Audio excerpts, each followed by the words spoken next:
درود به شما بیننده های بسیار عزیز و گرامی قدر. اینک با تمنای آسودگی روز و روزگاری شما برنامه نوبتی عالیه را حسن آغاز می بخشیم. مهمان امروزه برنامه ما یکی از بانوان موفق دوران صاحب استقلالی کشور، نامزد علم‌های پداگوژی، دکان فاکولته دیپلماتیا و سیاست اکادمی اداره‌کنی دولتی نزد پرزیدنت جمهوری تاجیکستان شریف خوجای و سعادت امیر خوجایevna هستند. معلمای عزیز، شما رو به برنامه عالیه خوش آمدید میگویم. تشکر از شما دلفروز. خوش آمدید به برنامه عالیه. تشکر زیاد که دعوت ما رو پذیرفتید، وقت یافتید و به برنامه ما تشریف آوردید. سلامت باشید. سعادت بانو، من فکر میکنم که انتخاب پیشه آموزگاری از جانب شما تصادفی نیست، چون که در عائله‌ای که شما به وای رسیده و تربیت یافته اید همگی آموزگارند. مادر کلان شما، مادر عزیز شما همین گونه نیست؟ درست است دلفروز. در حقیقت مادر کلان من معلمه خدمت نشان داده جمهوری سوویتی سوسیالیستی تاجیکستان اعلاچه معارف خلق اتحاد شوروی ساجیدامو اکالایeva بودند. روانشان شاد بود. و ما در عائله به وای رسیدیم که تمام روزگاری اونها نمونه عبرت بود و اونها توانستند در منطقه کلوب با پاک وجدانی، با وطن دوستی، با خاکساری خود در منطقه کلوب شهرت پیدا کنند به مبالغه و سالهای زیاد این محبوبیت رو نگاه دارن، حفظ نمایند. چون پیشتر صحبت داشتیم و معلومات داریم شما از آوان خوردی به تربیه بیبی بابا بودید، یعنی که گفتید که شما رو مادر کلان به جای باغچه به باغچه نرفتید. میخواستم که یک خاطرات میکردید، به جای باغچه به دانشگاه میرفتید. باغچه ما حولی بابای بیبی هم بود. من اوچه میگفتم، بیبی هم رو اوچه میگفتم. اوچه هم که معلمای آموزشگاه بودن مرا میبردن آموزشگاه پداگوژی شهر کلوب. تمام کودکی من تا دوره مکتب رفتن در پشت میز دانشجویی آموزشگاه پداگوژی شهر کلوب گذشته است.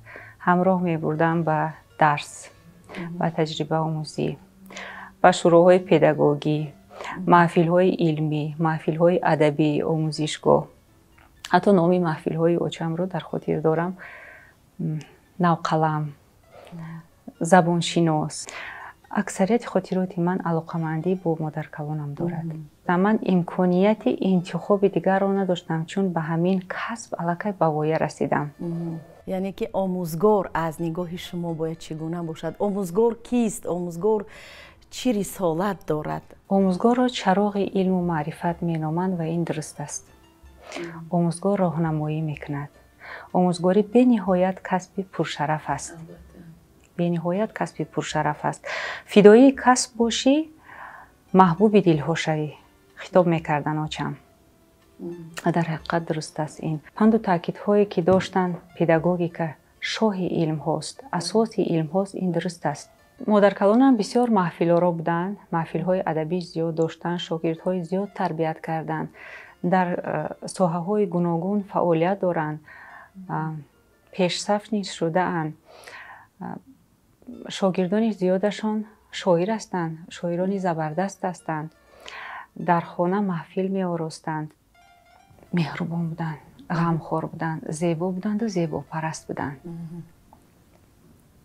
از مادر کلان چی آموختید؟ از مادر کلان تحمل را. از مادر کلان صادق به کسب و کار بودن را، صادق به عائله خود بودن را، صادق بودن به وطن خود را. کسبشان را دوست می داشتند، عائلهشان را دوست می داشتند، شاگردانشان را دوست می داشتند، همسایه ها را دوست می داشتند. اینقدر مهر و محبت چخیل در دل آنها جای می شد من تصور کردن نمی توانم. ما همه وقت از روز و روزگاری آنها یاد می کنیم، از خاطر نمی براریم پند و نصیحت های آنها را، بزرگان عائله همون را، و از روی آن عمل می کنیم، رفتار می کنیم.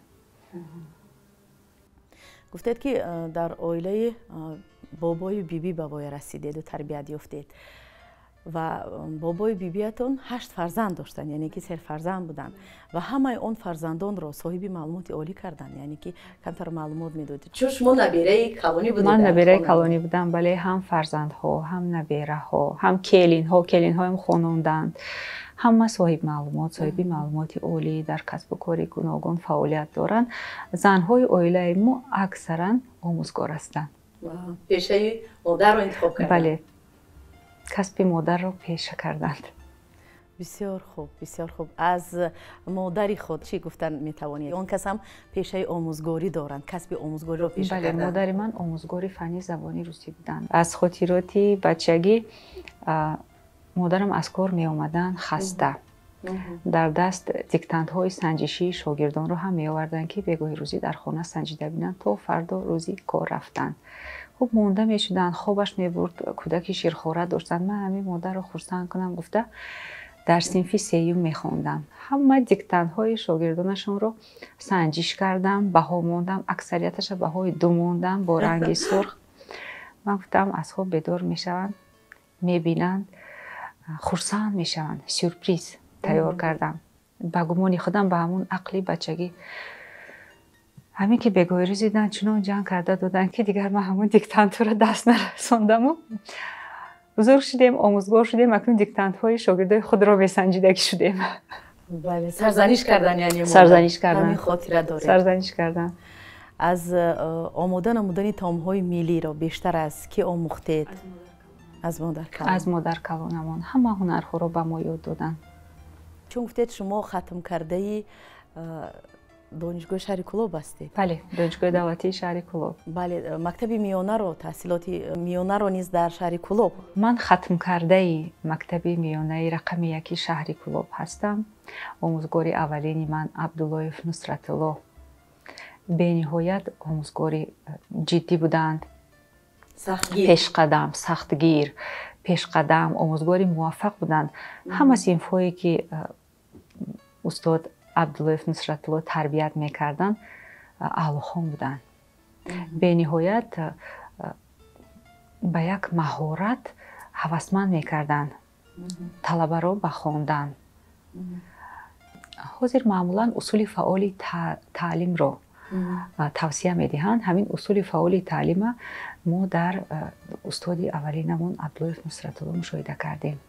در بچگی هنگام تحصیل در صنف ابتدایی استاد ما یک جام داشتن، کوبک طلا رنگ و یک بیرق سرخ. صنفخانه مکتب شما میدانید میز طلبگی به 3 قطار جدا شده است. من همین جام میموندن، میگفتن اگر در دوام هفته قطاری که از همه بهای خوب و اعلی بیشتر میگیرد همون قطار صاحب جام می شود. خواننده ای که از همه بیشتر بهای اعلی داشت صاحب بیرق سرخ می شود و 1 هفته سردار صنف. یعنی هوسمند میکردن. هوسمند میکردن. همین خیلی می خوندیم که روزی نبود که ما به کتابخانه مکتب نرویم. روزی نبود که ما تلاشی بهای خوب و اعلی نکنیم. و از آوان جوانی گویم، از دوران دانشجویی چی خاطره دارید؟ بهترین ایام، بهترین دوستان، بهترین آموزگاران، دانش‌های نو. البته هر یک بانوی تاجیک باید که از عهده کار خانه و آماده نمودن طعام‌های ملی نیز از عهده‌اش باید برآمده تواند. از مادر عزیز و از مادر کلان آماده نمودن کدام طعام‌های ملی را آموختید یا کدام کسب و هنرهای ملی را؟ همه نمود هنرها را دارم. اگر گویم خطا نمیکنم. چکن دوختم، چادر بافتم، شیراز بافتم، کرته پاره کردیم، طبق خمیر نانی چپوتی، گردچه، فطیر، کلچه شیرمال، گل پرتافته در چکدانی اوچگی. اون طرفی تلویزیون و تماشابینان برنامه اولیه هستند. همسایه های خوبی من شاید باشد آنها میدانند. به مبالغه این هنرها رو داریم. پسند است در فصل بهار آش بریده. آماده نمودن این طعام رو نقض میبینم اساسا در فصل بهار با همون پودینه، با شنک، جنبیله، کرفچک، بله علف‌های بهاری، مویل، سنیل، کرفچک номи ҳамаашро какути ҷамбилак номи ҳамаша аз ёд медонем чунки модаркалони мо ҳама ино истифода мекардану мепухтан ба мо ёд доданд. ҳатто захираи зимистонам дар фасли баҳор мекарданд. аз ҳамин алафи тар намак мекарданд ва дар таххона нигоҳ медоштанд дар зарфи шишагӣ ва ҳамин алафҳои баҳорӣ соли дароз дар дастархони мо дар хони мо хӯрокҳои баҳорӣ бо таъми алафи баҳорӣ буд ва ҳаст. аз куртае ки гуфтед чака андохтам дар хотиратон ҳаст ки аввалин нақш кадом буд кай буд? чодари чака андохтем. аввалин маротиба чодари чака андохтем. модар калонам худаш қалам мезаданд. замони пеш вақти духтар оиладор мекарданд чодари арӯсро модар омода мекард. манай модар калони ман очам чодар омода мекарданд худашон қалам мезаданд. ами кадом ҳамсоя бошад хешу табор бошад аз ҳавлӣ ки даромад мегуфт ки як гилаки амира намедузӣ, як қаламаки амира намезанӣ. ҳамин хел ҳамин чодар даст ба даст мегашт. ҳамаи мо нақши дасти худро дар ҳамон чодари арӯс мемондем. аз ҷумла шумо ҳам? аз ҷумла манам. модаркалон нақс қабул карданд. аввалин нақши шогирдонаи шумо рӯи ҳамон чодари буд? рӯи чодари холаам чодари сабз буд. дар хотир дорам. аввалин маротиба бисёр аз уҳдааш хуб баромадед? зеҳн мемондем. зеҳн мемондем. аҳамият медодед? бале. яъне ки нақс қабул кардан, хуб қабул кардан. хуб қабул кардан. чун шумо имрӯз модар ҳастед, бонуи хонадон ҳастед, фарзанд доред. ҳамин ҳунарҳое ки аз модару модаркалон ба худ мерос гирифтед ба духтаратон омӯзондаед? фақат ҳунари хӯрокпазиро. дар ошхона будан ба ман бениҳоят писанд аст. рӯзҳои якшанбе ман дар ихтиёри фарзандон, ошхона дар ихтиёри ман. ман ҳамин хӯрокпазӣ таомҳои бомазза пухтана ба духтарам ёд додам. кадом таоми дӯстдоштании оилаи шумо ҳаст ки дар рӯзҳои истироҳатӣ шумо омода мекунед ба ҳамсаратон, ба фарзандон, ба аҳли оила? оши палои тоҷикиро бештар меписанданд дар оилаи мо. аз ҳамсафари зиндагии худ мегуфтед, чӣ гуна рӯзу рӯзгор доред? 25 сол мешавад ки мо оиладор ҳастем, соҳиби 3 фарзанд. фарзандҳоро ба камол расондем, соҳиб маълумот намудем. хуб барои духтар падар сутуни хона, модар меҳри бепоён, шавҳар марди хона, фарзанд қуввати дил. духтар бошад агар раҳми дил аст. вақтҳои охир мебинем мутаассифона пошхӯрии оилаҳои ҷавон зиёд ба назар мерасад. бале, бештар пошхӯрии оилаҳои ҷавон ба хушунат ва зӯроварии оилавӣ рабт дорад. бале, агар дар оила хушунат ва зӯроварии оилавӣ бошад, зарари аввалро кӣ мебинад? албатта ҳолати рӯҳӣ ва равонии ҳам модару ҳам фарзанд осеб мебинад. зани тоҷик намедонам хушбахтона гӯям ё мутаассифона хеле таҳаммулпазир аст. аммо таҳаммулпазириам як меъёр дорад. меъёр дорад. таҳаммулпазириам меъёр дорад. аз ин сабаб барои оиларо солим нигоҳ доштан бояд меҳри он оила зиёд бошад. меҳри падару модар нисбати ҳамдигар, меҳри падару модар нисбати фарзанд ва ҳамон оилаи худ зиёд бошад. ва наздикону пайвандон. бале, ман ба духтарам чӣ насиҳат кардам? ман ба духтарам гуфтам ки ман ҳамин як оила доштӣ, анакун оилаи дигар меравӣ, оилаи асосии ду ҳамно. эҳтироми хусурро хиштомана дон, эҳтироми шавҳарата дон, эҳтироми хешу табори шавҳарата дон. агар вақти ту дар ҳамон оилаи нав хуб бошад, хуш бошад, мо хурсанд. фикри хонаи моро накун. меҳмонӣ биё, идда биё, ҷашнда биё. ба ҳамин раҳ рафтӣ, ақиба нигоҳ накун. сутуми хоната мустаҳкам биқаб. чӣ гуфта дига метавонад модар?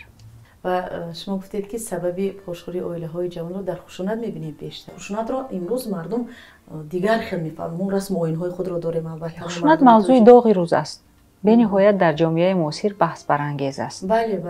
шояд таъсираш манамун техникаву технологияи ҳозиразамон бошад. гаджет, телефони мобилӣ, планшетҳое ки ҳастанд, хабарҳои ғайру бегонаро وارد میکنن به شعور جوانان.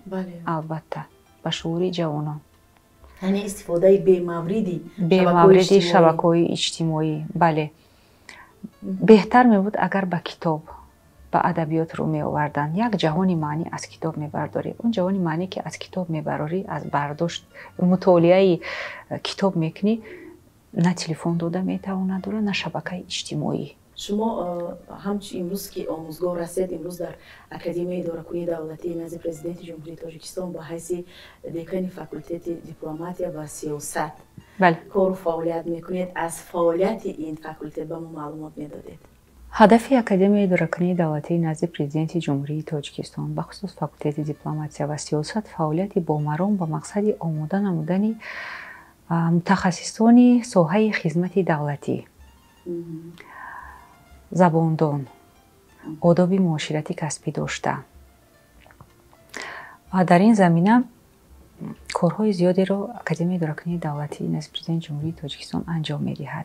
چند سال است که با تشبث به واسطه پیشوای معظم ملت آزمون‌های جمهوری علم فروغ معرفت تاجیکستان وطنی عزیز من فروغ سپیدانای کتاب است در تاجیکستان راه اندازی شده است و شاگردان شما در این آزمون‌ها زیاد اشتراک میکنند؟ بله، زیاد اشتراک میکنند، منتظم اشتراک میکنند، فعال هستند و غالبیت را نیز به دست آورده‌اند. عین حال دانشجویان فاکولته دیپلماتیا و سیاست در دوره شهری آزمون تاجیکان آینه تاریخ ملت فعالانه شرکت ورزیده ایستاده‌اند. چون در هر برآمدهایشان راهبری دولت مردم تاجیک را از جمله جوانان را به وطن دوستی و خویشتن پرستی هدایت میکنند و امروز شما همچون آموزگار و همچون دکان فاکولته دیپلماتیا و سیاست اکادمی اداره‌کنی دولتی نزد پرزیدنت جمهوری تاجیکستان درس‌های